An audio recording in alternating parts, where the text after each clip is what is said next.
연장이기 때문에 오늘은 시작을 하면서 샤를도 훅고 선이 나셔요?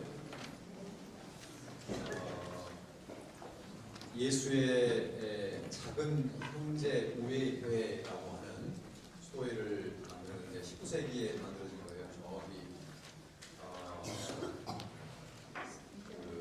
아프리카에서. 어쨌든 이분의 기도문을 소개해드리면서 샤를드 훅고의 의탁의 기도 그러면은 아마 아실 겁니다.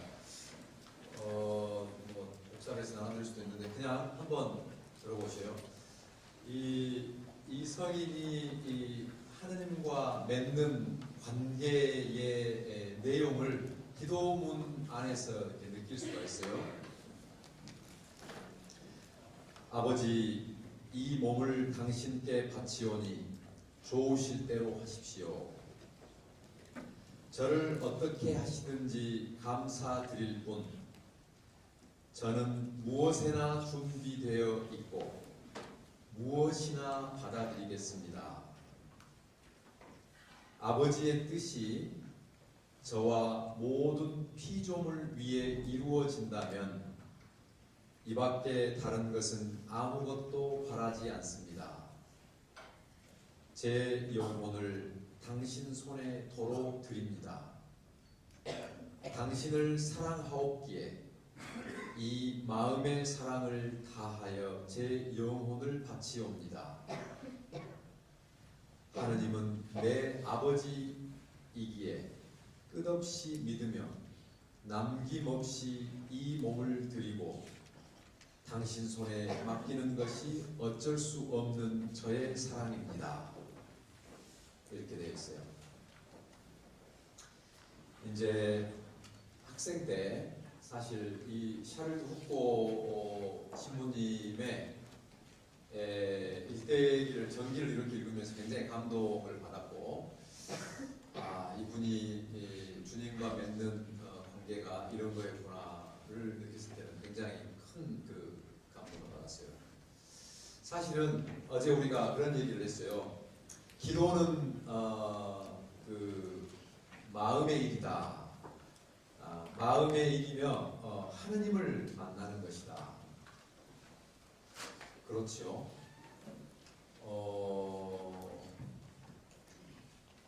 하느님을 만나는 것이다. 그런데 이제 이 하느님 어제 얘기했듯이 이 하느님을 얘기를 할 때에 어떤 하느님을 얘기를 하는 건가? 성경에 나와 있는 하느님이다. 성경에 나와 있는 하느님인데 바로 예수 그리스도께서 우리에게 계시해 주시는 하느님이다. 이렇게 얘기했어요. 그 부분은 조금 이따 얘기를 할 겁니다. 그런데 하느님에 대해서뿐만 아니라 사실은 내 자신에 대해서도 우리가 좀 이해가 필요하다. 이해가 필요해요. 왜냐하면은 신부님 저는 기도가 안 돼요. 기도하라고 하면은 맨날 헛생각만 나오고 그래요. 기도하기 전에 뭐 했습니까? 그러면은 기도하기 직전에 예를 들어서 요즘에는 제가 그 드라마를 안 봐서 잘 모르는데 재밌는 드라마가 뭐가 있어요? 네? 열혈사제. 예를 들어서 열혈사제를 방금 전까지 보고 난 다음에 가서 기도를 하려고 그러는데 열혈사제를 봤던 내용이 막 뛰어올라가지고 머릿속에 계속 뱅뱅뱅 도는 거예요. 그러면은 내가 원하는 대로는 아니지만 내가 기도에 잠심할 수 있겠어요? 없어요. 그러니까 기도라는 게 이렇게 간단하게 기도한다라고 생각을 하면 굉장히 단순할 것 같지만은 기도하는 데 있어서 내가 내 마음 내적인 준비를 조금 수고로움을 하지 않으면은 내 이 마음이라고 하는 것은 어제도 그런 얘기 있잖아요. 내 감정이나 이 마음이라고 하는 것은 마치 야생마와 같이 어떤 때는 막 뛰어날뛰기도 하고 가만히 있다 보면은 이게 먼지를 일으키기도 하고 막 밖으로 나가려고 하기도 하고 안절부절 못하고 이런 마음을 발견을 해요. 이런 마음 속에 있으면서 내가 어떤 기도를 한다고 할 때에 그 기도가 온전하게 되겠느냐 이거예요. 그 다음에 우리들의 그 심리가 얘기해 주는 것은 이런 거예요. 오늘 또 그 선생님하고 그런 얘기를 하면서 했는데 이제 우주 이야기와 신비 감각 일개국이라고 하는 모듈로 지금 이번 주간 신부님들하고 함께 하고 있는데 초등학생들한테 밤하늘에 데리고 가서 별을 바라보면서 별이 반짝반짝하고 그 아름다운 것을 영상으로 오늘날 이제 도시에서는 별을 볼 수가 없으니까 영상으로 보여주면서 너네들 이걸 보고 어떤 생각이 드니? 그러니까 이런저런 얘기를 하는데 한 학생 얘기가 선생님의 마음을 굉장히 아프게 했다는 거예요. 뭐라고 얘기했냐면은 생기고 싶지 않았는데 어쩔 수 없이 생긴 것들이라고. 네? 별들을 보면서 수없이 많은 별들을 바라보면서 어떤 느낌이 드느냐 그랬더니 생기지 않아도 될 것들이 어쩔 수 없이 생기는 것들이다. 이런 그 별을 보고 이런 느낌을 가졌다는 거예요. 근데 그 이제 얘는 무슨 말을 하는지도 모르게 얘기를 했겠죠. 그런데 선생님 얘기로는 얼마나 자존감이 없으면은, 그러니까 이 얘기는 자기의 내면을 얘기를 한 거죠. 너무 아름다워요. 보통 얘들이 그렇게 얘기를 하고 하는데 아마 환경이 그렇게 영향을 받는 거죠. 그러니까 주변에 나에게 미쳤던 환경이 영향을 주는 거예요. 그러니까 나라고 하는 이 지금 기도하는 주체가 우리가 보통 과학적으로 객관적인 뭔가 똑같은 상황이 아니라 굉장히 다양한 내적인 상태를 가지고 있다는 거예요. 인간적인 성숙과 영적인 성숙이 같이 가요. 거의 대부분의 경우에 있어서는 특별한 경우를 제외하고 하나님의 은총에 사로잡힌 사람들에게 아주 특별한 경우를 제외하고는 인간적인 성숙과 영적인 성숙이 같이 간다. 제가 그 학생 때부터 초등학생 때 중학생 때부터 굉장히 남을 의식했어요. 남을. 지금도 좀 그런 부분은 있어요. 남을 의식해. 그리고 뭐 이제 그 공감하시는 분들도 계시겠지만은 함께 이렇게 친구들하고 같이 있다가 갑자기 조용해지잖아요. 갑자기 조용해지면은 뭔가를 해야 될 것 같아. 뭐 억지로 웃기든지 뭐 내가 말을 한마디를 꺼내든지 뭔가를 해야 될 것 같고. 그 다음에 어떤 게 있었냐면은 어디에 그룹에 딱 들어갔을 때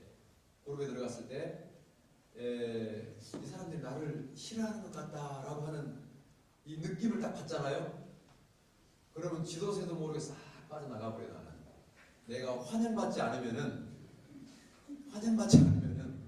조용히 나가버려. 그런데 그렇게 하면서도 아니 그럴 수도 있죠. 함께 모여있는 사람들이 왔는가 보다 하고 자기들 일을 할 수도 있잖아요. 그러면 너네들 재밌게 지내느냐 하고 내가 거기에 개입할 수가 있는데 딱 들어가가지고 내 느낌이 나를 환영하지 않구나 그러면은 조용히 뒤로 물러나. 급기야 서품을 받고 이제 우리 고등학교 때에 학생회 활동도 하고 성당에서 같이 활동했던 친구들하고 아직도 지금 모임을 하고 있는데 서울에 가면은 분당이나 저기 성남 쪽에 친구들이 이렇게 모여요.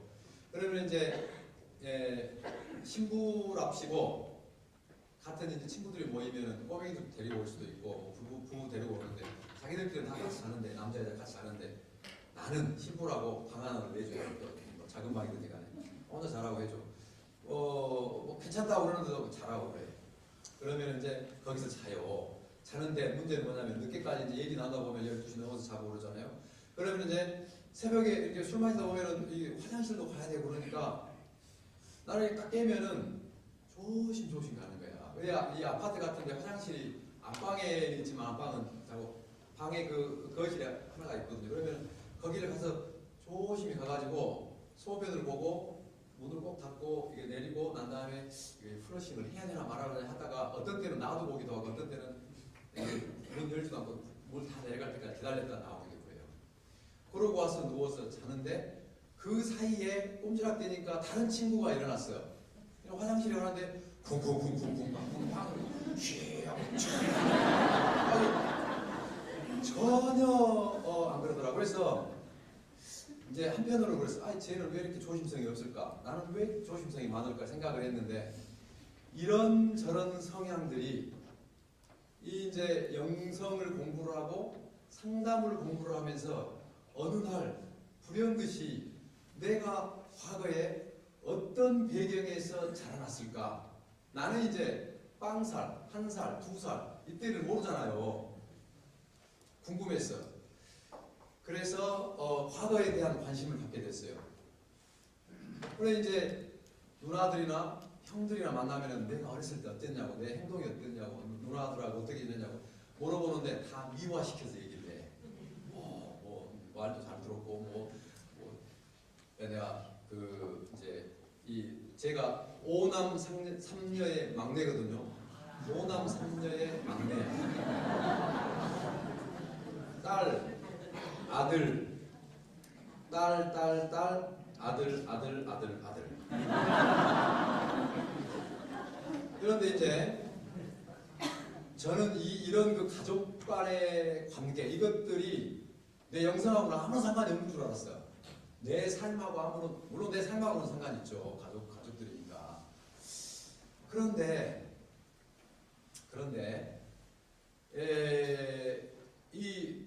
이제 그런 것에 관심을 갖다 보니까 어머니가 나한테 했던 얘기도 떠오르고 이제 어렸을 때 얘기도 또 떠오르고 이렇게 떠오르는 거예요. 어머니가 늘상 나한테 하는 얘기가 뭐였냐면은 나는 태어날 때 계란 아버지라고 그러는데 아주 약골이었다는 거예요. 약골이었고 그런데 그 자주는 말씀 안 하시지만 어머니가 저를 낳으려고 할 때에 안 낳으려고 그랬대. 안 낳으려고 8명이나 되니까. 그래서 그런데 이제 또 뭐 이것은 더 길어지지만 가족사인데 어머니가 그때 일을 하지 않을 수가 없어. 일을 하셔야 됐어. 그러니까 일을 해가지고 애들을 먹여 살리고 이래야 되는데 아이까지 들어가니까 힘들다 그래가지고 지우려고 그랬어요. 지우려고 그러니까 옛날 방법에는 요즘에는 뭐 피임약도 있고 그러지 뭐 있었겠어요. 간장을 마셔서 간장을 얼굴이 시커매잖아 지금.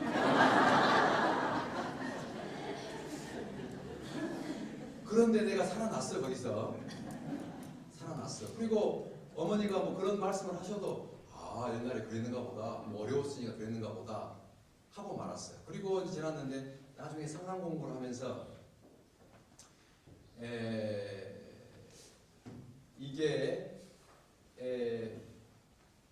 과거의 나의 일들, 나의 어렸을 때의 느낌들, 감정들 이런 것들을 좀 이렇게 되돌아 봐서 이렇게 작업하는 그런 것들 있는데 어린 시절이 굉장히 회색이에요. 회색. 막 밝고 기쁘고 뭐 이런 게 아니라 옛날 어르신들은 뭐 어머니하고 아버지하고 사이를 봐도 뭐 그렇게 살갑게 두 분이 대하는 것도 아니고 그거에 이제 그러려니 하고 어머니가 늘상 하시는 말씀이 아이고 나는 비단옷 입고 밤길에 서 있는 것 같다 그런 얘기를 했어요.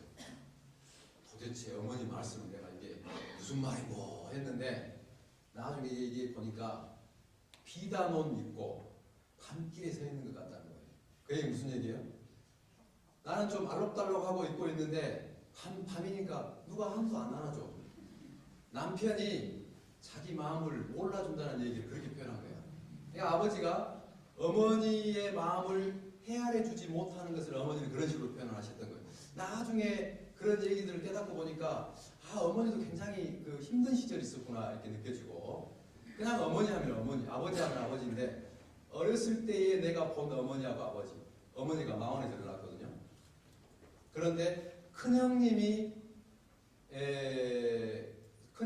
23살에 낳았어요. 큰 누나는 20에 낳았지만 그러니까 큰형님이 어머니를 봤을 때는 젊은 어머니를 기억을 하고 나는 40에 낳았기 때문에 내가 초등학교 들어갈 때는 어머니가 47이었어요.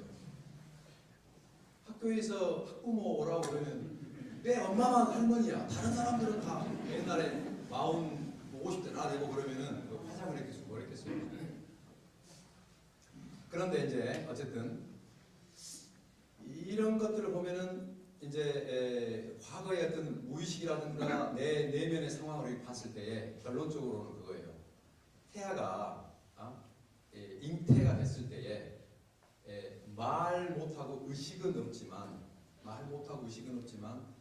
나름대로의 이게 오늘 또 그런 얘기를 했는데 이 생명의 최초 이거 한그 몇백만 년 전으로 돌아가가지고 생명의 최초의 생명체 봤을 때 원핵 세포인데 그때는 세포 질도 없고 핵도 없고 없는 상태지만은 이런 막이 있어가지고 원핵 세포들이 막이 있어가지고 자기한테 필요한 것은 받아들이고 불필요한 것은 멀리하는 이런 막들이 형성이 세포 막이 형성이 돼요. 오늘날 얘기하자면. 그런데 우리가 잉태됐을 때 이 뭐 우리처럼 의식을 가지고 이런 지금 우리가 생각하는 의식을 가지고 사리 분별을 하는 것은 아니지만 엄마가 이 잉태된 아기를 이건 갖고 싶지 않다 원하지 않는다고 하는 것을 어떤 신경회로를 통해서든지 간에 느낀다는 거예요. 느껴. 오늘날 과학적으로도 증명이 되고 우리가 이제 뭐 어린 생명 얘기할 때에 그 낙태라고 하는 거라든가 뭐 기구가 들어가면 도망간다고 그러잖아요. 이렇게 그렇듯이 어머니가 이제 간장을 먹을 때 가장 안락하고 편안해야 될 그런 환경이 깨지려고 할 때에 태아가 두려워하고 그럴 거 아니에요. 그러니까 제가 성장을 하면서 나를 원하지 않는 것에는 굉장히 민감하게 반응을 하는 것을 내가 봐요. 나를 원치 않는다.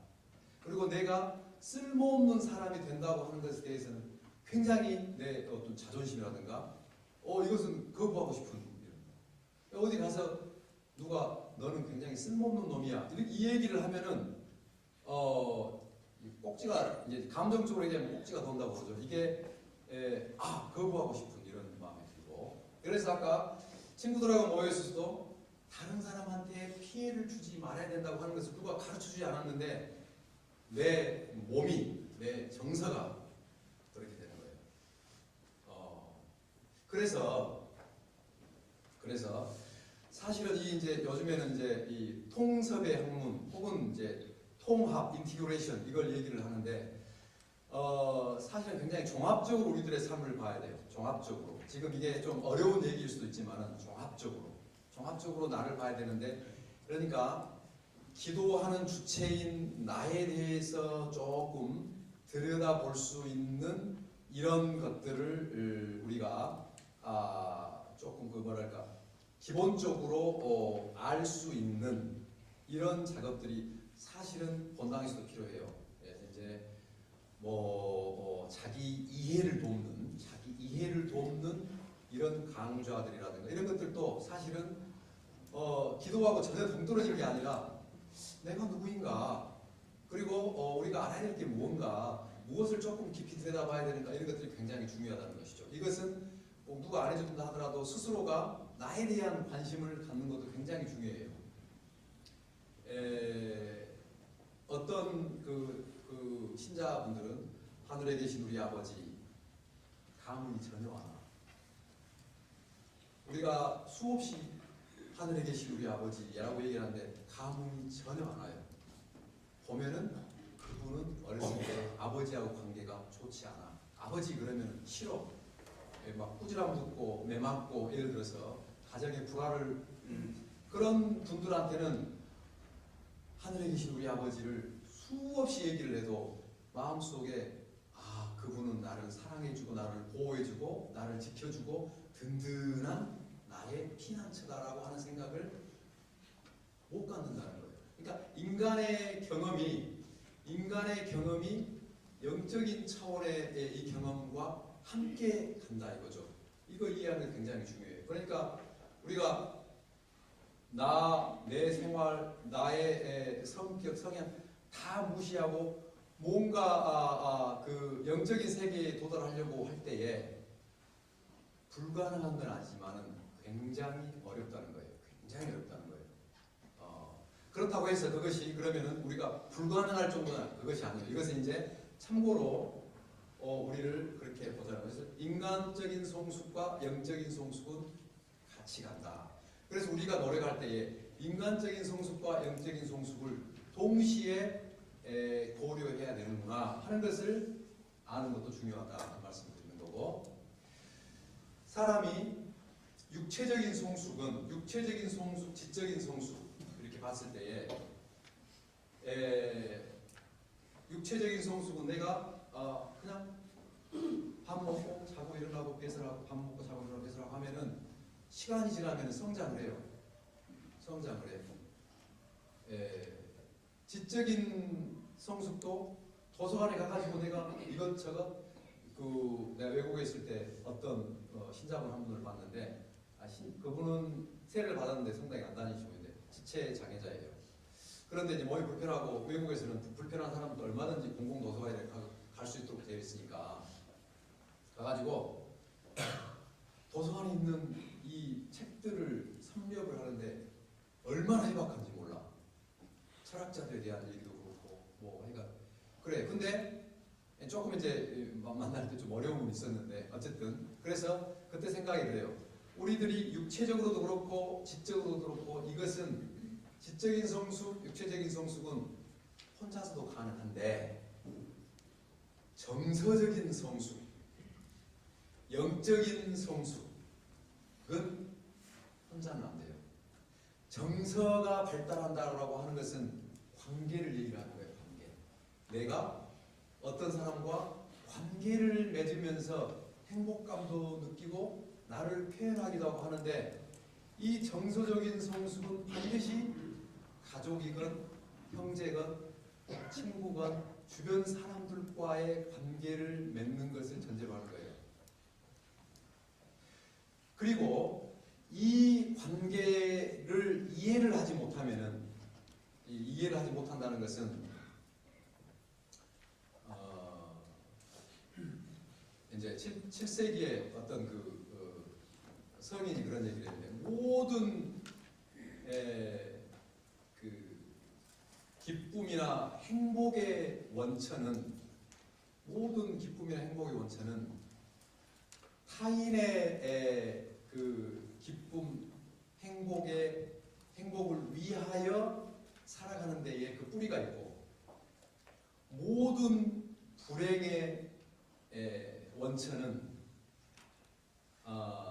나만을 위해서 갈망하는 욕망이 있다. 그런 표현. 그러니까 어쨌든 이 정서적인 성숙이 이루어져 나갈 때에 동시에 영적인 성숙. 다른 사람 이렇게 표현해요.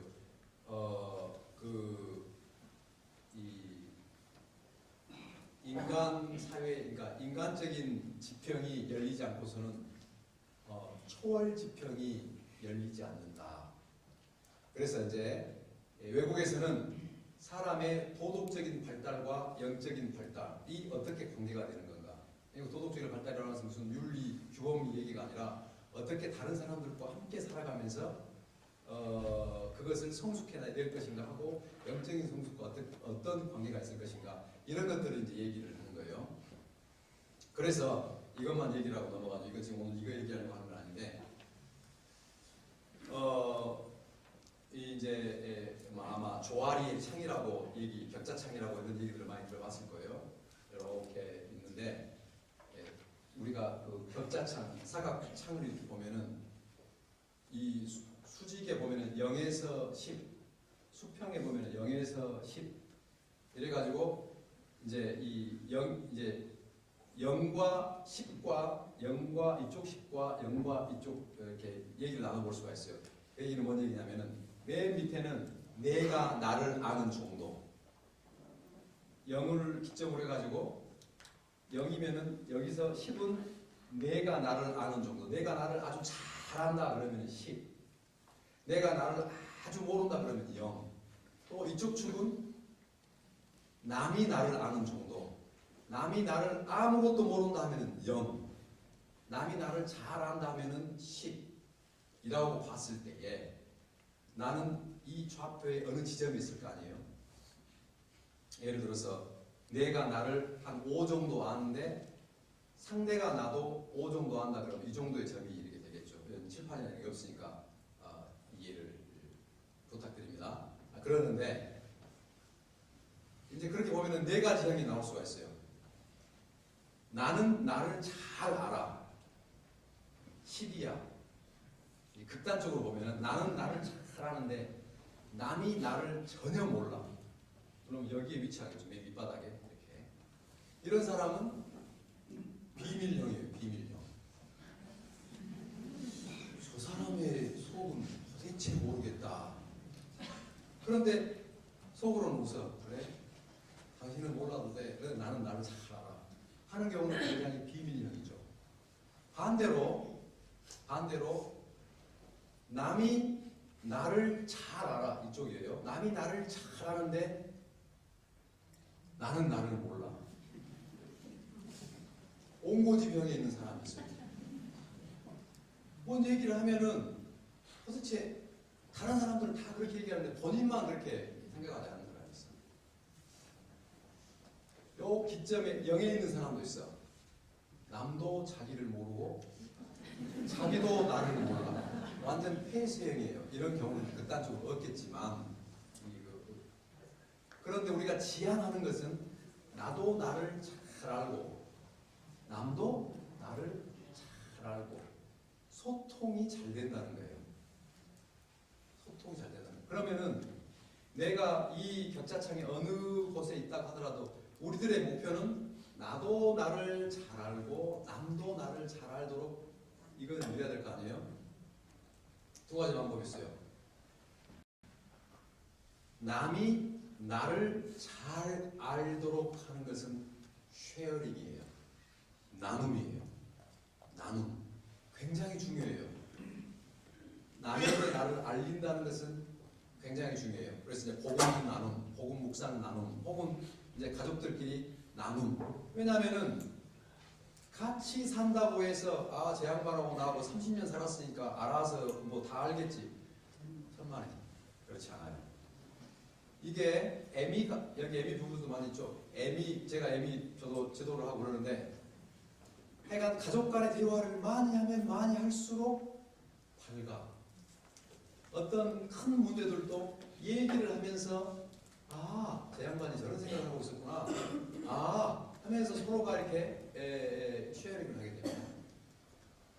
그런데 이것만이 아니라 남이 나를 알기 위해서는 내가 쉐어링을 해야지만 또 반대로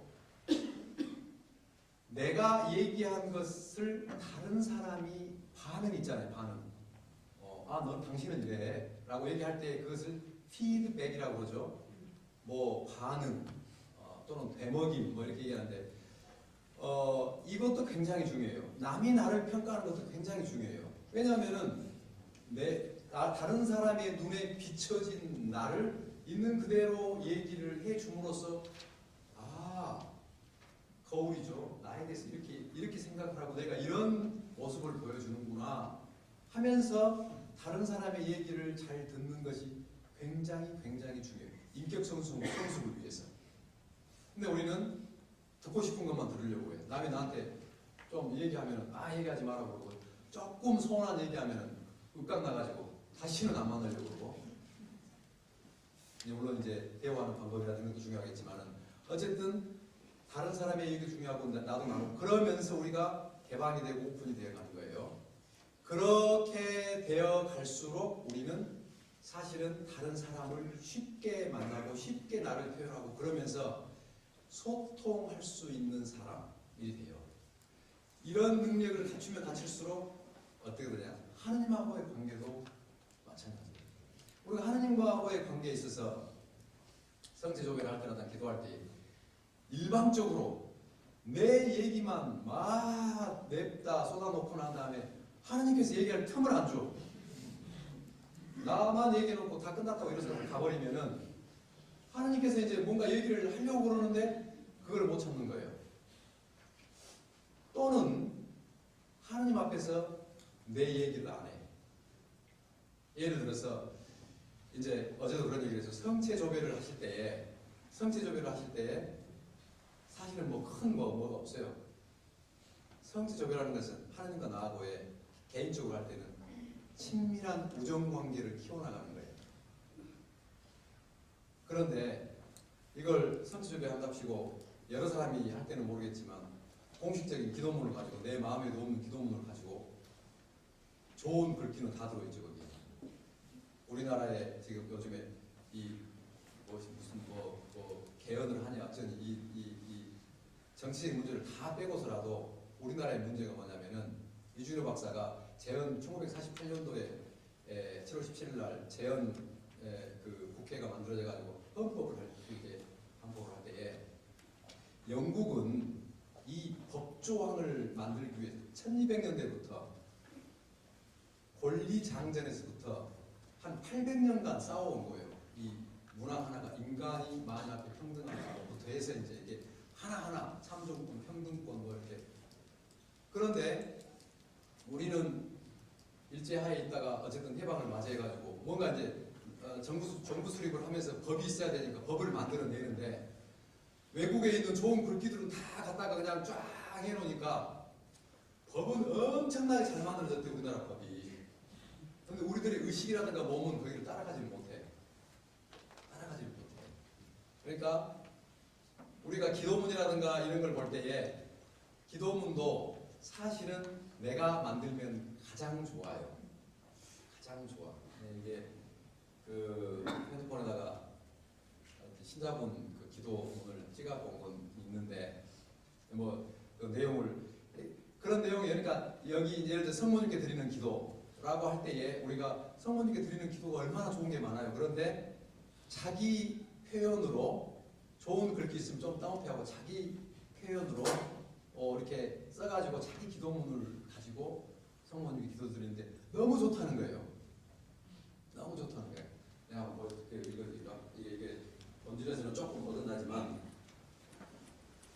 그래서 아까 이제 그 의탁의 기도도 그런 의미에서 얘기했는데요. 뭐 그 우리가 볼 때 막 뭐 엄청나게 저기 하는 것은 아니지만 그래도 간단히 내가 해볼 테니까 들어보세요. 성모님께 드리는 기도. 어머니, 오늘도 쓸데없는 걱정에 휩싸이지 않고 중요한 일과 중요하지 않는 일을 혼동하지 않도록 지혜로운 분별을 선택하도록 도와주소서. 또한 제 곁에서 남은 삶을 잘 살도록 이끌어 주시어 어머니와 함께 주님을 향한 기쁨과 열매를 얻도록 이끌어 주소서. 또한 위험한 때와 공경에 처해 있을 때 저를 위하여 주님께 간절히 기도해 주시고 허망하고 속된 곳에 유혹에 빠지지 않도록 제 손을 꼭 잡아주소서. 이 모든 것은 어머니의 자애로움과 은총이 가득하신 힘을 믿고 어머니 손을 놓지 않겠습니다. 어머니는 제게 절대적으로 필요하신 유일한 분이시니 순간순간 도와주시고 보호해 주심을 굳게 믿나이다. 아멘. 그리고 이제 성모성과 주의 기도 성모성 뭐 이렇게 한다는 거예요. 그러니까 요점은 뭐냐면은 이렇게 내 말로 기도문을 만들 때에 뭔가 더 친근하게 느껴져요. 예수님하고 마찬가지예요. 이게 내가 생각하지 못한 내 단어, 투박하지만 내 단어, 나의 글로 기도문을 만들어 가지고 이렇게 해도 되고 또 그러기 전에 가장 중요한 것은 그 시편 139편이나요? 하나님께서는 나를 환히 아신다. 내가 성경을 안 들고 왔는데 환히 아신다. 내가 앉아 있어도 서 있어도 나를 환히 아시는 거예요. 그러니까 환히 아시는 하나님이기 때문에 가장 기본적인 것은 우리가 조용한 주님과 함께 하는 시간이 있을 때는 이때는 정말로 성스러운 시간이에요. 주님께 좋은 얘기로 할 필요가 없어요. 내가 지금 속이 상하면 속이 상한 대로, 마음이 아프면 마음이 아픈 대로. 시편 기도가 인간의 희노애락을 다 담아있는 내용이에요. 거기에 의탁의 기도도 있지만 저주의 기도도 있어요. 하나님, 저들을 싸그리 물리쳐 주십시오. 당신 눈에서 없어지도록 이 시편 기도의 저자의 마음처럼 우리가 기도할 때 주님 앞에 뭐 화가 나면은 주님 지금 굉장히 화가 납니다. 내가 너무 화가 나서 미치겠습니다. 왜 저들은 저렇고 나는 이렇습니까? 라고 한다는 거라. 내 처지에 맞게끔 그래서 골방에 살 필요가 있죠. 내 마음을 아시는 주님 앞에 내 마음을 온전히 드러내는 거예요. 온전히. 이런 대화, 진솔한 대화, 부끄럽지 않고 나의 그런 것 나의 수치를 가려주셔서 나의 부끄러움을 씻어주소서. 가장 중요한 것은 주님 앞에 오면은 이게 어떤 가림막들이 필요가 없는 거예요. 가림막들이. 그리고 내 마음을 있는 그대로 다 표현하는 거예요. 그게 마치 한나의 기도처럼 아이를 못 가져서 주저리 얘기를 하고 눈물을 흘리고 하더라도 아이가 다 하느님께서 내 얘기를 들어주고 계신다라고 하는 이 의식을 가지고 이 의식을 강제적으로 만들어가게 하는 게 아니라 조금 있다 이제 어떤 하느님인가 하는 것을 우리가 들여다보면은 하느님께서는 우리가 기도하러 오실 때에 우리보다도 더 설레이는 마음으로 우리를 맞이하신다. 제가 신학생 때 방학을 해가지고 집에를 와요 이제. 그러면 이제 한 3개월 정도 떨어졌으니까 어머니가 기다리죠. 막둥이가 신학교에 가가지고 잘 사는지 걱정도 되고 이제 그러면 내가 온다고 하면은 공부밖에 완전식으로는 하지 말고 여기 스티로폴 같은 의자를 갖고 나와가지고 앉아서 이렇게 저쪽에서 지금 나타날 때가 됐는데 하고 기다리고 있어요. 온다는 연락을 받고 오면 그 이미지가 저한테는 굉장히 강한데 사실 우리가 하느님께 기도하러 딱 오면은 하느님께서는 그래 너 왔나? 하고 이제 환하게 우리를 이렇게 맞이해요. 그러면 우리가 주님 오늘 하루 이렇게 보내면서 이러이러한 어려움도 있었고 이렇게 지냈고 이렇게 얘기 나눌 수 있죠.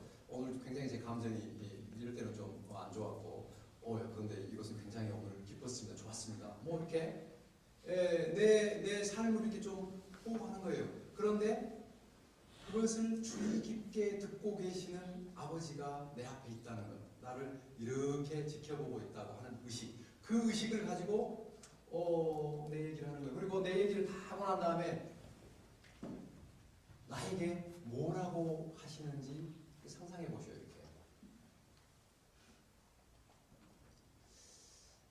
이게 이제 어떻게 보면은 이제 이게 조금 깊이 얘기하면은 우리의 상상인지 하나님께서 나에게 말씀하시는지 어떤 시점에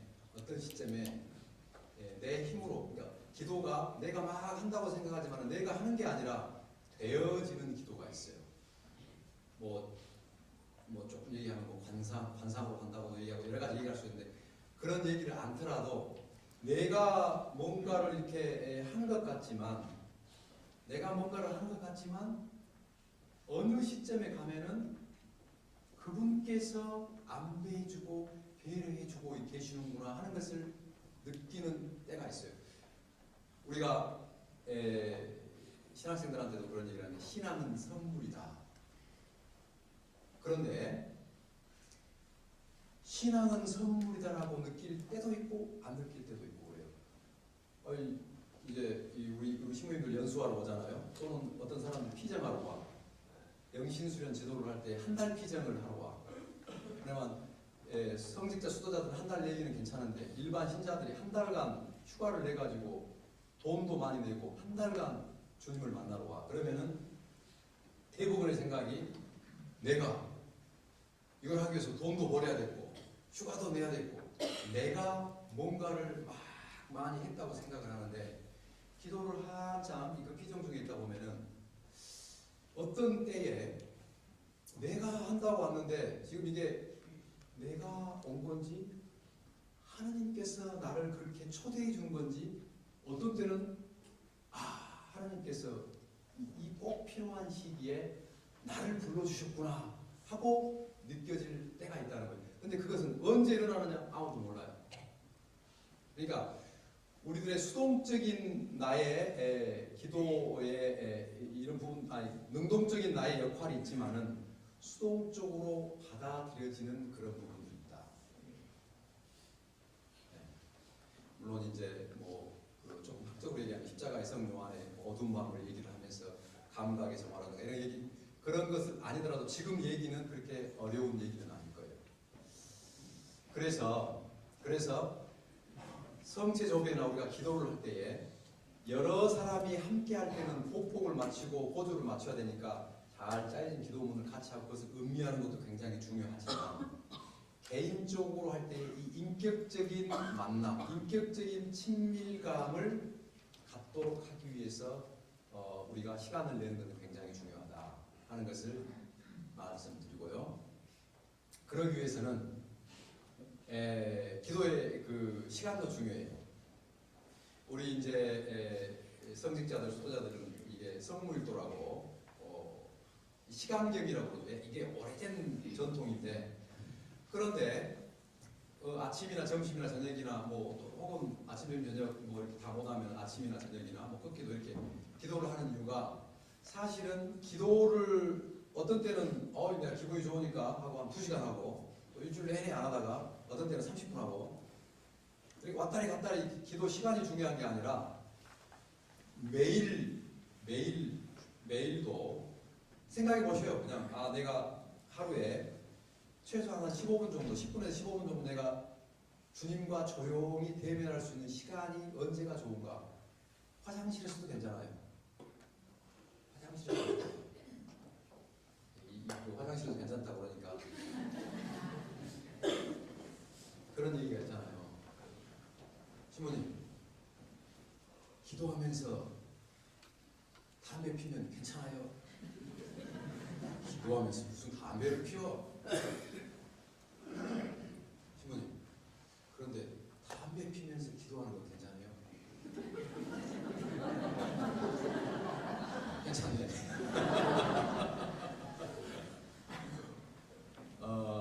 어제 얘기했어요. 방편이라고 얘기했어요. 모든 것이 방편이라고 얘기했어요. 오늘도 이제 그런 얘기를 오면서 그런 얘기를 해가지고 다른 신부님하고 얘기를 하면서, 당신이 이제 외국 선교지에 갔는데 한 15, 6, 7명 이렇게 있는 분들, 산악 지역에 있는 사람들이 나서 이제 그 카드 놀이도 오늘 우리들이 얘기하는 고스톱, 이제 그러니까 고스톱을 치면서 사람들을 이렇게 만난다고 해서 그럼 내가 고스톱을 쳐야 되냐 말아야 되냐 신부로서 그랬다고 그런 얘기를 해요. 신부님 얼마나 좋아요.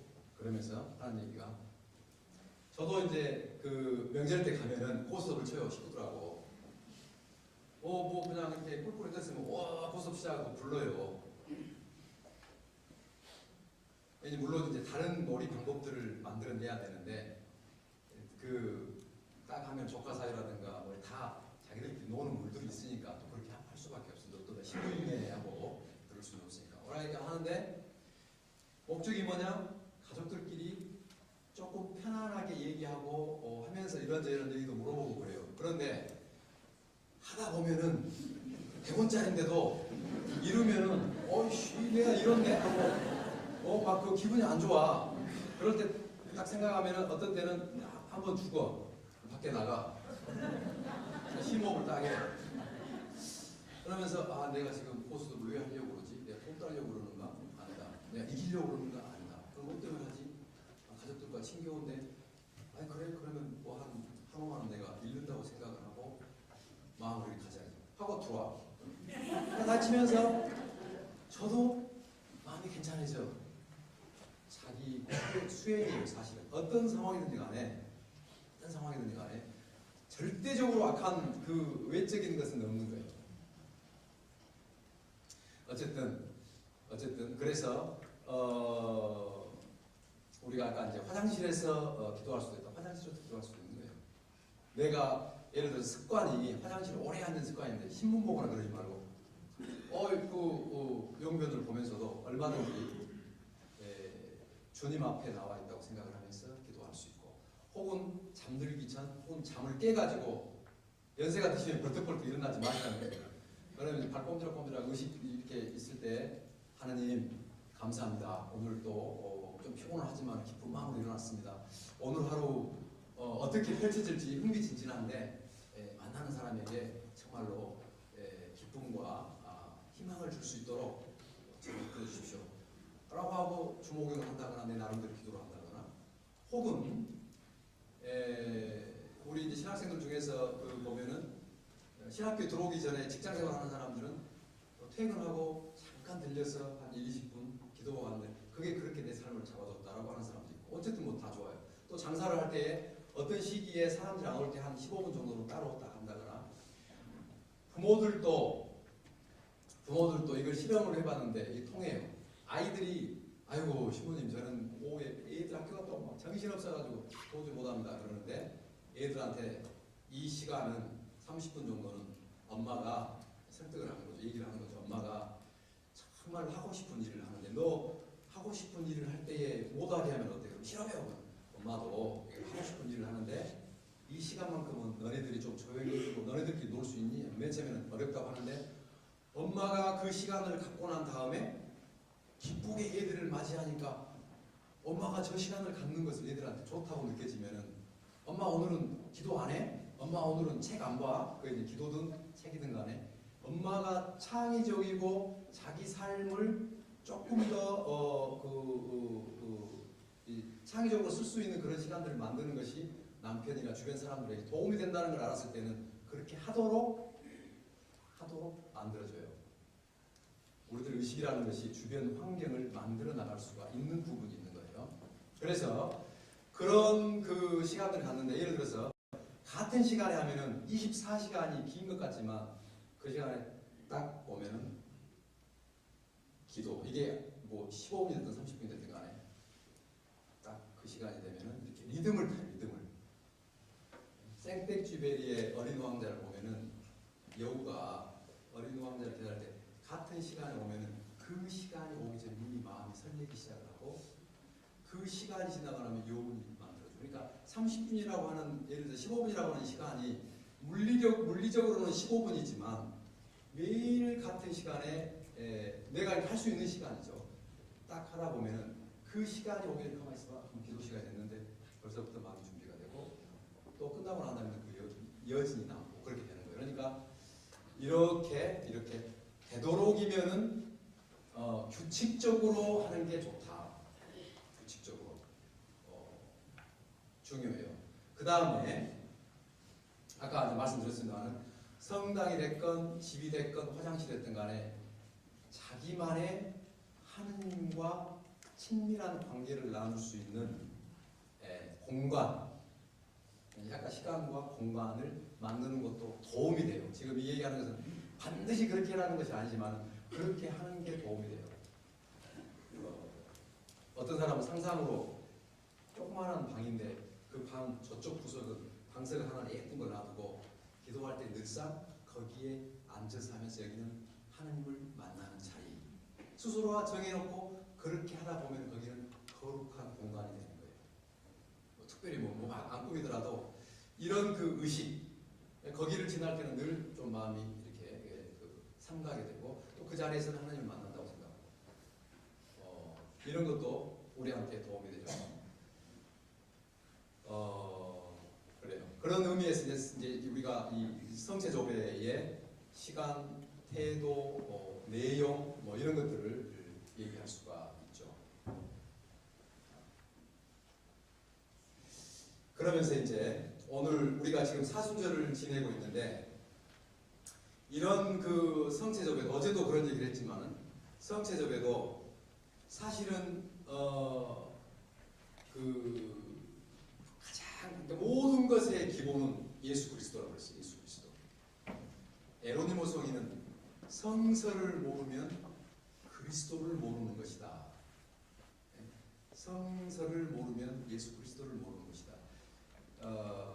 하여간 예수 그리스도는 성경을 관통하는 그 분이기 때문에 예수 그리스도를 알아야 돼요. 그러니까 우리가 그리스도교 신자로서 신앙생활을 한다. 그러면 예수 그리스도가 누구인가를 알아야 해요. 우리나라 대학에는 그런 그것이 없는데 외국 같은 경우는 원전을 읽으라고 해요. 원전을. 예를 들어서 아우구스티누스를 읽는다 그러면 아우구스티누스의 라틴어로 된 원전, 그분의 저술을 바로 읽으면서 그 표현들이나 이런 걸 느끼도록 그렇게 하는데, 우리는 이제 아우구스티누스에 대해서 얘기한 사람들의 사상들을 얘기를 하죠. 우리가 하여간 예수 그리스도에 대한 얘기는 많아요. 사람들이 예수 그리스도에 대해서 예수님은 어떤 분이고 어떻게 얘기를 굉장히 많이 하는데, 직접 성경에 기록된 예수 그리스도가 어떤 분인가 하는 것을 이해하는 게 신앙의 가장, 내가 하여간 입문을 하고 신앙생활을 할 때에 성경을 읽도록 하는 것, 이게 바티칸 공의 예전에는 그게 약했어요. 가톨릭에서. 개신교에서는 성경을 솔라 스크립타 그래가지고 오직 성서만으로 전통이라든가 이런 전례라든가 다 무시하고 오직 성경만으로 하니까 성경을 달달달 외우다시피 이렇게 해왔는데, 그런 데에 대한 반작용으로 우리 그 가톨릭에서는 성경을 아무나 읽어서는 안 된다. 왜냐하면 잘못하면 오류를 범할 수 있기 때문에. 그래서 성경에 대해서 연구를 하는 신학자들이 얘기한 것을 이해를 해야 된다 이렇게 했지만, 하느님께서는 직접 영혼들을 만나기를 원하시고 바티칸 공의 이후에 각 나라의 언어로 성경이 번역이 됐고, 그래서 급속도로 이제 이렇게 됐죠. 그래서 성경을 읽을 기회가 많아요. 옛날 베네딕토 수도원에서는 이 오늘날처럼 인쇄본 뉴스 여기 찍어가지고 나오진 않죠. 중세 때 어디가 인쇄본이 다 필사죠. 이 서기관들이 다 성경을 이게 써가지고 큰 예수님 당시에도 두루마리 있잖아요. 두루마리가, 그러니까 그때 모세 오경만 해도 두루마리 하나를 펼치면은 에언서 한 장밖에 못 써요. 두루루 말아가지고 수십 개의 이사야서만 해도 수십 개의 두루마리를 하나를 빼가지고 읽고 이런 거였을 거 아니에요. 그러니까 이렇게 사람들이 많이 모여도 성경을 가지고 있을 수가 없어요. 그러니까 아침에 전례 때에 성경을 가지고 누군가가 읽어줘요. 천천히 읽어주면은 성경이 없으니까 그 얘기를 전부 들을 거 아니에요. 듣고 침묵. 다시 한 번 더 읽고 또 침묵. 한 3번 정도 읽으면 수도승들이 아침 일찍 일어나서 성당에 모이면은 독서자가 쭉 읽고 침묵하고 읽고 침묵하고, 그래서 내가 묵상을 해야 될 게 이런 거구나 하면 다시 전부 독방에 가서 그걸 가지고 묵상을 하고 또 오면은 다시 한 번 읽고, 이런 전통들이 있었던 거예요. 그래서 사실은 성경이 우리들의 삶의 바탕이 되어야 되는 성경 읽기라든가 뭐 이런 것들이 굉장히 중요하죠. 성경 읽기뿐만이 아니라 성경을 읽으면서 성경 안에서 발견된 예수님을 어떤 예수님인가 하는 것을 듣고 나누고 신앙의 증언들을 하는 것들이 굉장히 중요해요. 아까도 얘기했잖아요. 함께. 이것도 굉장히 중요하다. 그래서 성체조배, 레조마리의 성령 세미나 다 좋은데 성경이 내 그 기초가 되어 있지 않으면은 다른 사람들이 하나님에 대해서 아무리 얘기를 하고 좋은 얘기를 하면 그럴듯한 얘기고 좋은 얘기고 맞는 얘기인데, 내가 내릴 수 있는 뿌리는 튼튼한 반석 위에 집을 지어야 돼. 그 반석이 바로 성경이다. 성경이 기반이 되지 않으면은 쉽게 무너져요. 쉽게. 왜냐하면은 이 성서 안에서 특히 복음서라든가 사도들의 그 서간 안에서 예수님께서 도대체 어떻게 행위를 하셨는가? 말씀만이 아니라 어떻게 그 삶을 사셨는가? 예수님은 사람들을 어떻게 대하셨는가? 가늠하다 붙잡힌 여인을 예를 들어서 끌려왔는데, 다른 사람들은 그때 윤리 규정이라든가 돌을 들고 죽이려고 하고, 또 당신이 애언자라고 한다면은 율법의 얘기들을 얼핏 말을 잘못하면은 그 달려들 기세로 얘기를 하는데, 땅바닥에 무언가를 쓰면서 너희들 중에 죄 없는 사람이 먼저 돌을 던져라. 하나 둘 그 죄인을 대하는 예수님의 태도가 다 어디 갔느냐? 아무도 없느냐? 구사에 쓰고 살았는데 나도 너의 죄를 묻지 않겠다. 더 이상 죄를 짓지 말라. 우리 그 돌아온 자비로운 아버지, 돌아온 탕자 있잖아요. 돌아온 탕자 많이 들어서 아실 거예요. 인간의 머리로는 이해를 할 수 없는 분이에요. 예수님께서 소개해 주신 하나님이 어떤 분인가? 인간의 지혜로는 옛날 유산은 사람이 지금도 그러잖아요. 유산이라고 하는 것은 물론 지금은 이제 재테크 일환으로 이렇게 살아있는 동안에 양보하고 그러긴 하지만 옛날에는 죽어야지만 유산이 떨어지는 것이지.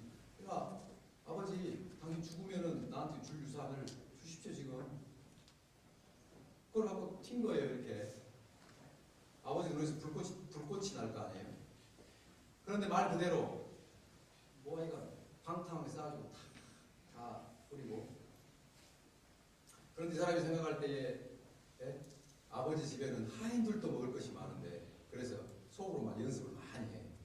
아버지를 어떻게 뵈지? 진짜 아버지 얼굴을 뵐 수가 없어요. 아버지 어떻게 뵈지? 연습을 수없이 연습을 하고 가가지고 아버지 저를 총으로라도 써주십시오. 얘기를 딱 하니까 딱 말을 맞고 하인을 불러서 살찐 송아지를 잡고 금가락지를 끼우고 이런 그 태도 인간으로서 또는 예를 들어서 오늘날 이게 우리나라 상황에서는 더더군다나 안 맞을 거예요. 포도원 일꾼에 대한 비유가 나오잖아요. 포도원 일꾼에 대한 어떤 주인이 지금도 보니까 우리 여기 동광 말고 쪽 동광에 보니까 인력시장이 있어요. 인력시장. 아침에 차를 몰고 딱 가면은 사람들이 많을 거 아니에요. 그 중에 제일 건강한 사람을 한 뭐 새벽 6시나 7시나 돼가지고 자동차에 타라고 쫙 데리고 가고 조금 이따 한 8시, 9시 되면 또 한번 쫙 오고 그러는데 여기 포도원 일꾼의 비유를 보면 이른 아침에 와서 데리고 가고 뭐 9시에 데리고 가고 낮에 데리고 가고 5시에 데리고 간다는 것은 거의 끝날 때잖아요. 1시간 정도 남았는데. 그럼 그때까지 지금 인력시장에 5시 되면 아무도 없어. 뭐가 있겠어요. 근데 5시까지 있는 사람 할 데가 없으니까 그런 사람은 대부분이 몸이 불편하거나 거의 쓸모없는 사람이 집에 가도 쓸모없으니까 그냥 노는 거예요. 그래서 저희 뭐 이렇게 노숙자들처럼 혹시 어디 가서 더부살이로 일을 하나 시키면은 입이라도 먹을까 싶어갖고 그냥 빈둥빈둥 놀고 있는 사람들이랑 마찬가지예요. 그런 사람들도 딱 와서 당신들은 왜 여기 있는 거니까 우리한테는 아무도 일을 안 시켜줍니다. 내 포도에 와서 일을 하시오. 해가지고 와서 일을 했어요. 그런데 우리 같으면 예를 들어서 우리가 지금 이제 그 내용을 보면은 맨 뒤에 온 사람부터 일당 10만 원씩 주는 거예요. 일당 10만 원. 12시 일당 10만 원 하니까 아침 일찍 온 사람은 1시간 일한 사람 일당 10만 원이니까 나한테는 한 20만 원, 25만 원 주려나? 20만 원 주려나? 나한테 딱 10만 원 주니까 아니 내가 내 돈 당신 일당으로 그렇게 계약하지 않았어. 내 돈 갖고 하는데. 그런데 우리가 인간 같으면은 인간의 지혜에서 나온 것 같으면은 그렇게 않죠. 어떻게 하겠어요? 시간제로가 아니라 아침 일찍 온 사람부터 지불을 하면은 만족스러워요. 모두가. 아침 일찍 6시 온 사람 일당 10만 원 주고 보내고 9시 오면 일당 10만 원 주고 보내고 그러면 이 뒤로 오는 사람 너무 감격해가지고 그럴 텐데 그렇잖아요. 의도적이에요. 이 사람들도 집에 가면은 처자식이 있는 가장일 수도 있고 그러잖아요. 약하고 보잘것없는 사람도 똑같이 하느님의 자비로 품어주는 자비로운 그 포도원 주인의 마음을 예수님께서는 하느님께서 그렇다라고 얘기를 해준 거예요. 어제도 그랬잖아요. 씨 뿌리는 사람의 비유. 우리는 씨 뿌리는 사람의 비유를 얘기를 할 때 나는 내 밭은 가시던 물이 많아가지고 기도하면 딴 생각만 하고 막 이러면서 나는 뭐 60배, 70배, 100배 나는 못 버는데 우리를 자책하라고 얘기를 하는 게 아니라 알아들을 귀가 있는 사람은 알아들어라. 물론 내 내면의 인트로스펙션이라고 그러죠. 내 자신을 이렇게 들여다보는 것도 필요하지만 사실은 성경을 읽으면서 내 자신을 들여다보는 것보다는 도대체 예수님이 어떤 분이신가? 예수님이 말씀하시는 하나님이 어떤 분인가를 우리가 가까이 가면 갈수록 놀라고 감사하고 찬미가 나오지 않을 수가 없는 거예요. 예를 들어서 그 씨 뿌리는 사람이 주인이 돌밭에 뿌리고 가시밭에 뿌리고 그렇다는 거예요. 그런데 우리는 그것을 내 마음이 좋은 땅이 못 돼서 한탄하는 게 아니라 이 씨 뿌리는 사람의 심정, 물론 농사법이라는 게 있겠지만은 첩밭에도 돌밭에도 끊임없이 당신의 말씀을 뿌리는 거예요. 뿌리는 거예요.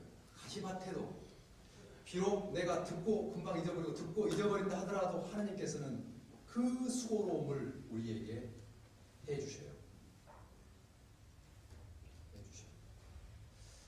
어떤 순간에 아주 망나니가 부모님의 사랑을 전혀 못 느끼고 자기 마음대로 살다가 어느 인생의 어느 시점에 뭐 죽기 전일지 어느 시점에 되돌아봐서 부모님이 나에게 얼마나 사랑을 베푸셨는가를 깨닫는다고 한다면 그 삶은 헛되지 않은 삶이라고 얘기할 수가 있겠죠. 그래서 이 성경을 읽어 나가는 것 굉장히 중요하고 성경을 읽고 묵상하는 것이 자기 반성을 하는 것이 아니다. 자기 반성이 되면은 조금 하고 그냥 그러구나 그리고 예수님께서는 어떤 마음이실까? 예수님께서는 어떤 마음에서 이런 얘기를 했습니까? 또 예수님을 바라보는 제자들은 어떻게 예수님을 이해하고 있는가? 어떻게 체험했는가? 예수님의 행동은 예수님께서 그냥 말씀을 이렇게 하시는데 그냥 기대고 앉아갖고 얘기를 하는가? 앉아서 얘기하는가? 어떤 식으로? 표정은 어떤 표정일까? 인자한 모습일까? 짜증나는 모습일까? 왜 그럴까? 이렇게 하여간 우리가 관심을 가져야 하는 것은 예수 그리스도예요.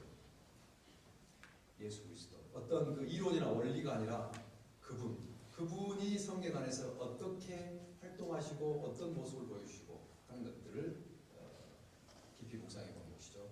이게 이제 필요하다.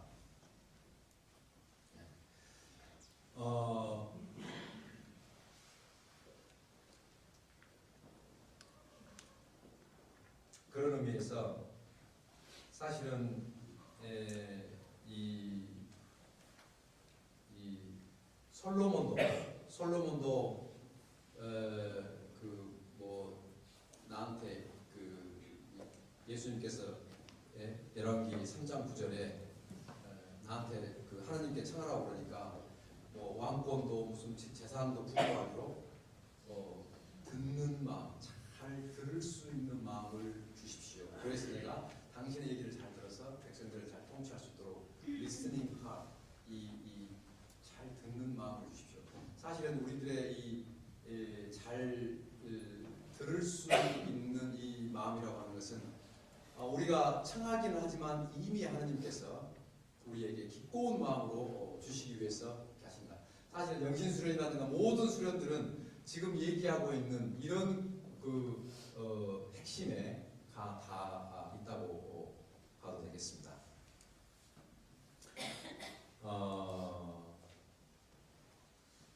한 가지 우리가 성체조배 할 때에 한 5분이나 10분이 아니라 어떤 때는 한 30분도 앉아있기도 하고 또는 묵상기도도 그렇죠. 묵상기도는 주님 앞에 나와서 이렇게 할 때에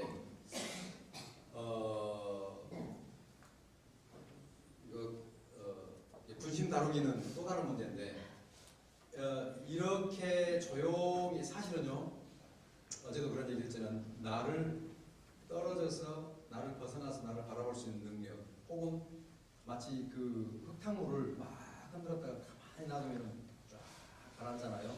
그러면 위에는 다시 맑은 물이 뜨듯이 사실은 우리들의 내면을 차분하게 가라앉히는 것이 이 리스닝 하, 이 하나님의 말씀을 잘 깨어서 들을 수 있는 그런 준비된 마음을 갖는다는 거예요. 그러니까 사실 기도를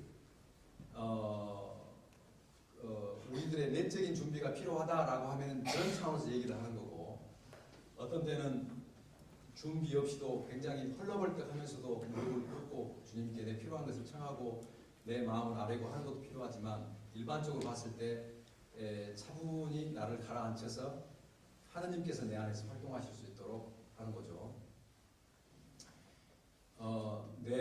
나의 영적 지도자께서는 뭐라고 말씀하시냐면은, 우리가 창고에 쓰레기를 치우는 것은 우리들의 일이지만 창고 안에다가 무언가를 채우는 것은 내 일이 아니라 그분의 일이다. 그러니까 우리가 하느님의 어떤 은총이라는 이것을 내가 이렇게 할 수 있는 것은 아니에요. 다만 그것을 잘 받아들일 수 있도록 좀 청소하고 정리하고 안정적으로 가는 거예요. 이 얘기를 디오게네스도 했어요. 히랍 왕한테 이 철학자가 상당히 저기 한다고 그러니까 그래가지고 내가 이 히랍의 왕인데 너한테 내가 뭐 해줄 게 없느냐? 너가 보니까 굉장히 기적으로 유명하다고 그러는데, 그러니까 보더니만 쓸데없는 소리 하지 말고 저기 태양이나 가리지 말라고 그래.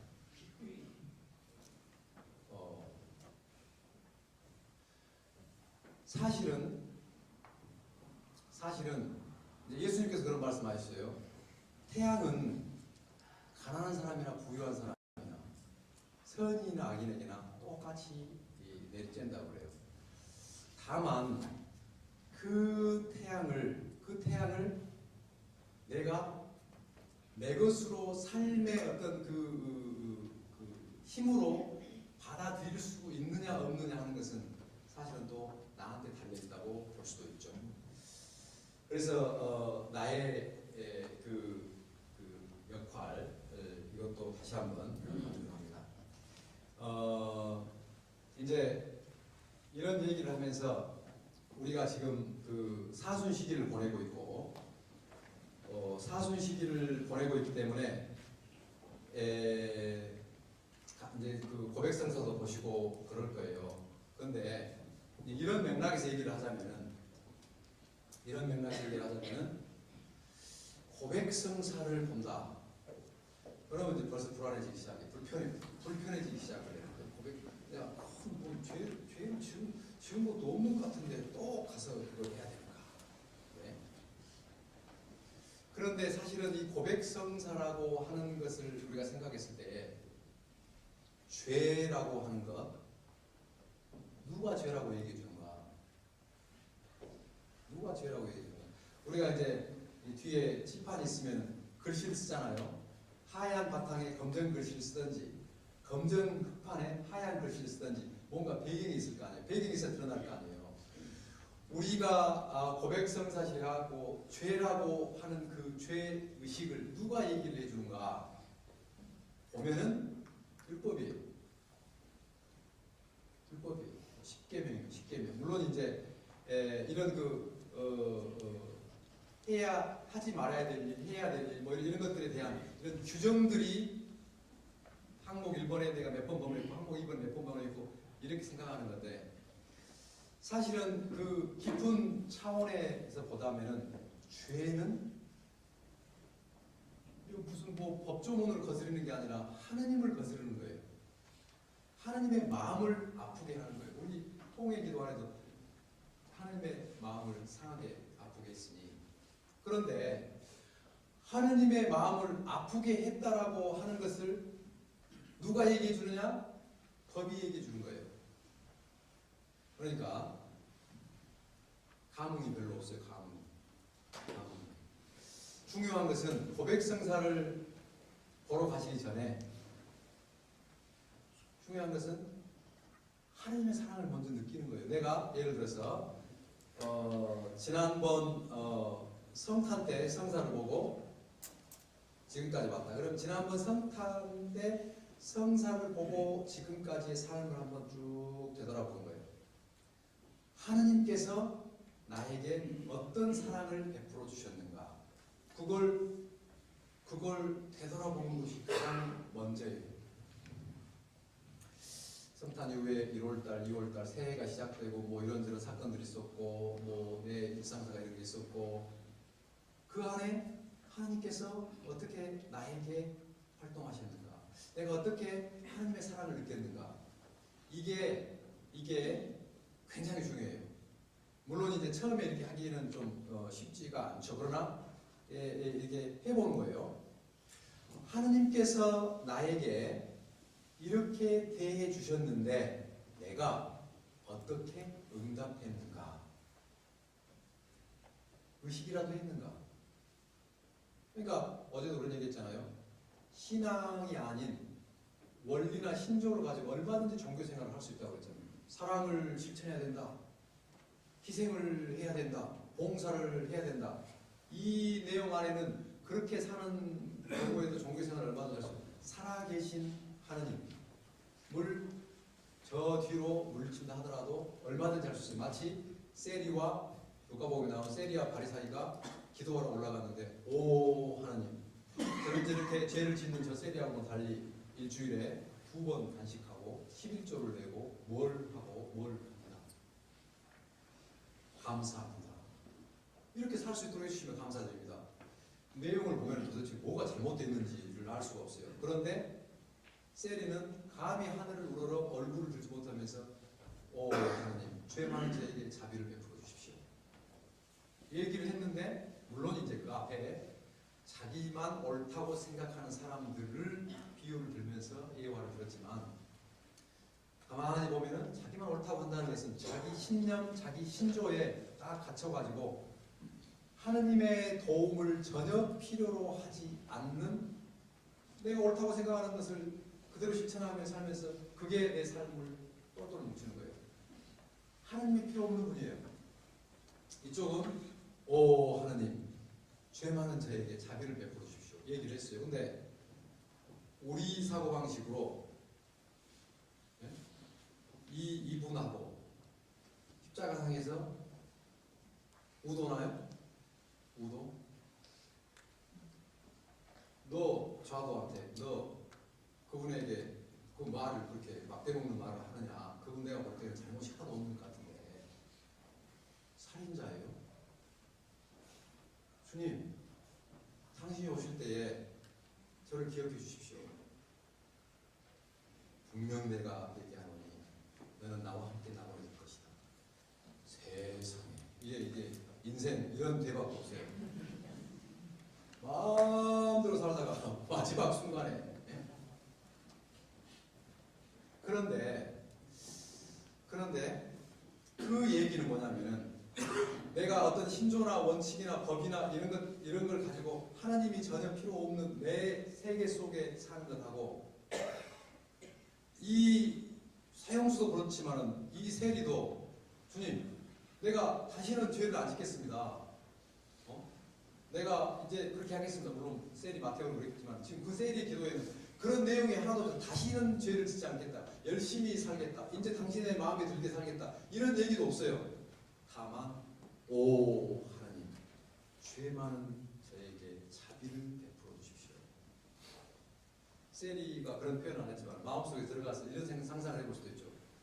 하나님 저는 지금 할 수 있는 일이라고 이 일밖에 없습니다. 이 일을 그만두면 내 처자식을 어떻게 먹여 살립니까? 저는 덫에 지금 갇혀있는 것 같습니다. 저도 이 일이 싫습니다. 동족에게 세금을 걷어내고 하는 것도 싫습니다. 그런데 이 일을 해야만 하는 이런 상황입니다. 물론 이걸 이제 도덕적인 어떤 다른 기준에서 그러면 뭐 이렇게 얘기하는 게 아니라 그 사람 마음을 얘기해 준다면 저는 제 삶을 제가 어떻게 해 나갈 도리가 없습니다. 오직 당신의 자비만이 저를 이곳에서 꺼낼 수 있습니다. 저는 당신이 절대적으로 필요합니다. 라고 하는 고백이에요. 세리는 하느님이 절대적으로 필요한 사람이었고 바리사이는 하느님이 없어도 살 수 있는 사람. 그것을 예수님께서 비유로 들어서 하느님께 의롭게 여겨진 사람은 바리사이가 아니라 바로 세리다. 사실 이런 그 예수님의 마음은 우리한테 시사하는 바로 굉장히 커요. 하느님, 저 정말 당신 따르고 싶습니다. 그리고 정말로 그 길이 있다면은 그 생명의 길을 저는 가고 싶습니다. 그러나 지금 제가 어떻게 해야 될지 모르겠습니다. 직장도 그렇고 사는 것도 그렇고 너무 힘듭니다. 주님, 제 마음을 좀 아십니까? 당신이 저를 아십니까?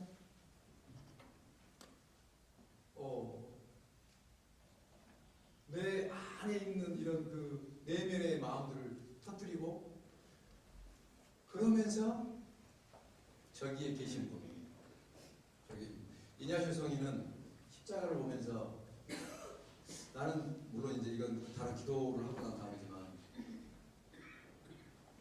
저분을 위해서 그동안 나는 어떻게 살아왔는가, 또 저분을 위해서 무엇을 할 것인가, 뭐 이런 묵상을 하라고 그러긴 하지만 우리가 예수님을 보면은 우리는 그리스도 왕 대축일에 뭐 물론 화려하게 막 촛불도 세 개씩 놓기도 하고 그렇지만은 사실 우리가 저분을 우리들이 왕이라고 소위 말하는 섬기는 분이에요.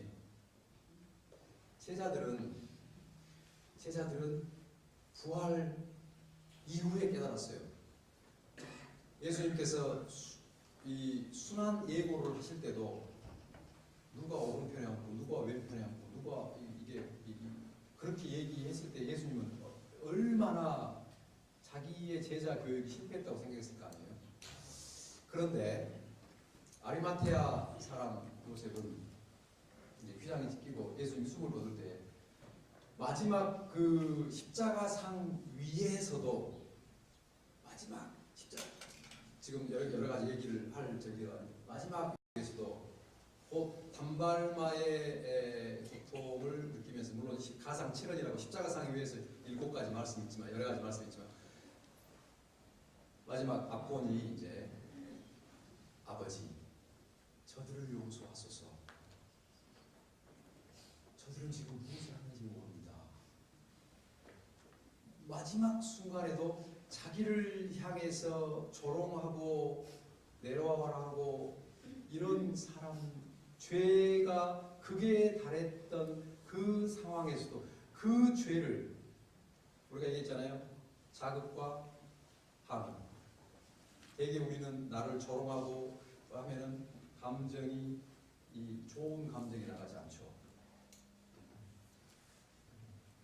밖에서 회사에서 엄청나게 스트레스를 받아가지고 집에 들어오는데 아내는 남편을 맞이하려고 막 준비했다가 들어오니까 여보 하고 나갔는데 기분이 안 좋으니까 화장을 예쁘게 누구 다른 사람 만나러 나가는 거야. 우리 이제 얼굴 남편 맞이하려고 그랬는데 기분이 안 좋으니까 그것도 안 좋게 보이는 거야.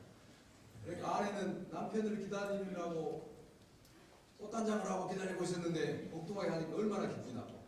그런데 애는 지금 저쪽 그 TV 방에서 TV 보고 있는데 보통 때는 아무렇지도 않다가 화가 나가지고 방에 들어가고 TV 많이 틀고 있으니까 너는 누구 닮아가지고 그래 컴퓨터 안 파냐고 또 이제 꼬맹이를 쥐받고 꼬맹이를 갑자기 TV 보다가 엄마한테 맞으면 나가면서 밖에 이제 꼬리치고 삽살개가 정확히 오는데 또 바로 쳐버려요. 이 개는 또 갑자기 날벼를 맞으니까 밖으로 나가다가 현관에 있는 이 아저씨 구두를 못 뜯어버려요.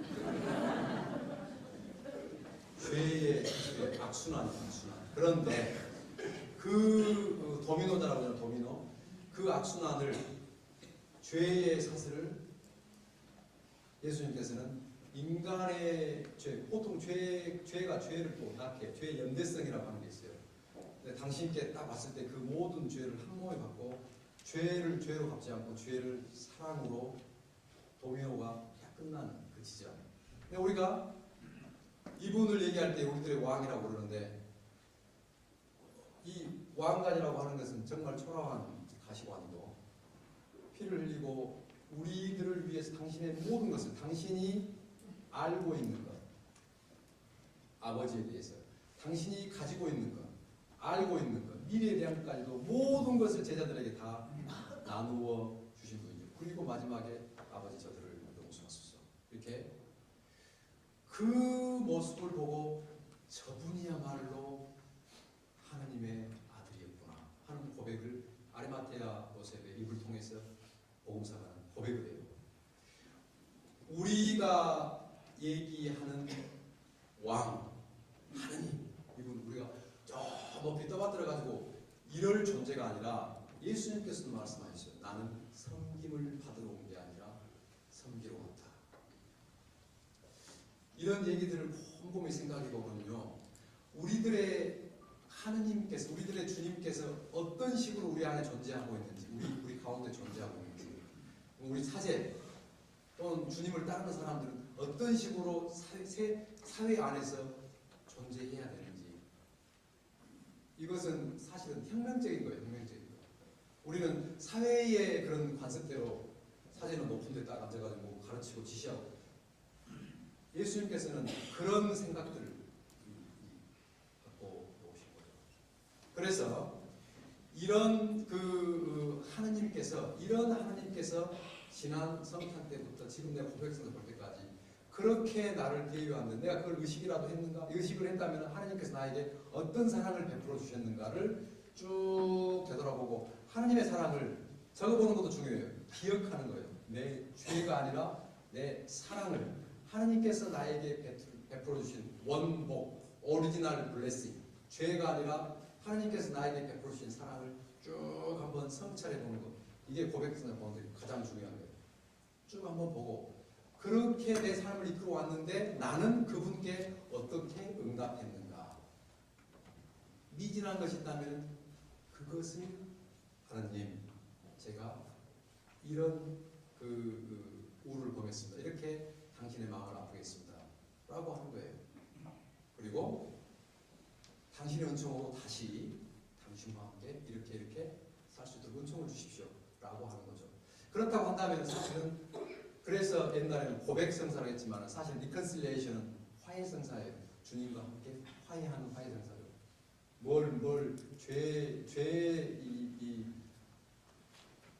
죄는 얘기하려고 그러면 마치 돌아온 토자처럼, 아서라, 한다, 네 마음 안다. 너는 내 자식이다. 너는 내 사랑하는 딸이다. 너는 내 사랑하는 아들이다. 라고 예수님께서는 이미 우리가 얘기하기 이전에 우리 마음을 알고 따도거리면서, 그래, 내가 언제나 너와 함께 있겠다고 했다.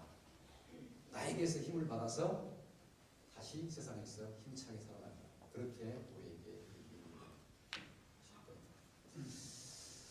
그래요. 9시 반이 돼가니까 좀 길어진다는, 그래서 이것으로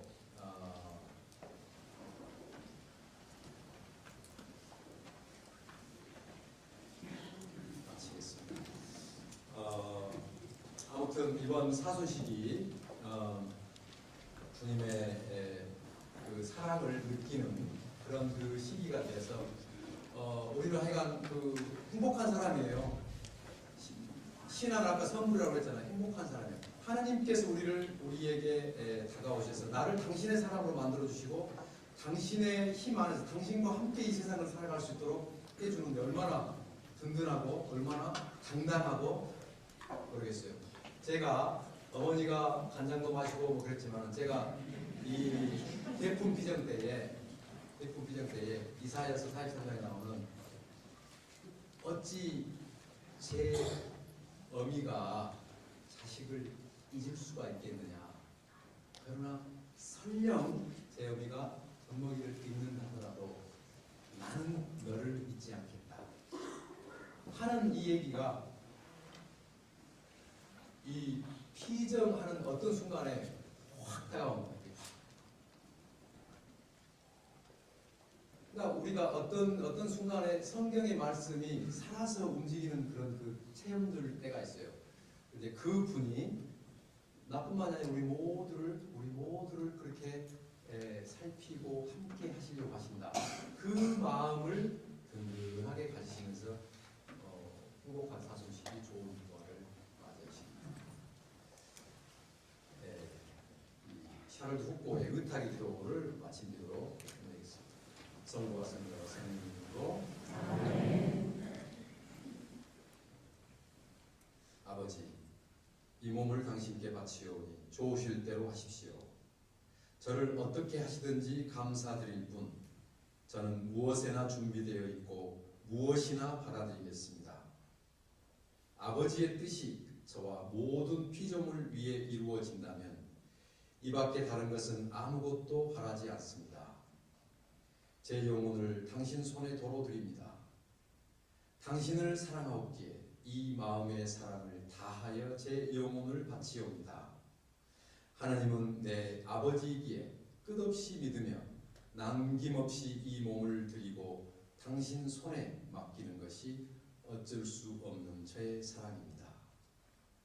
영광이 성부와 성자와 성령께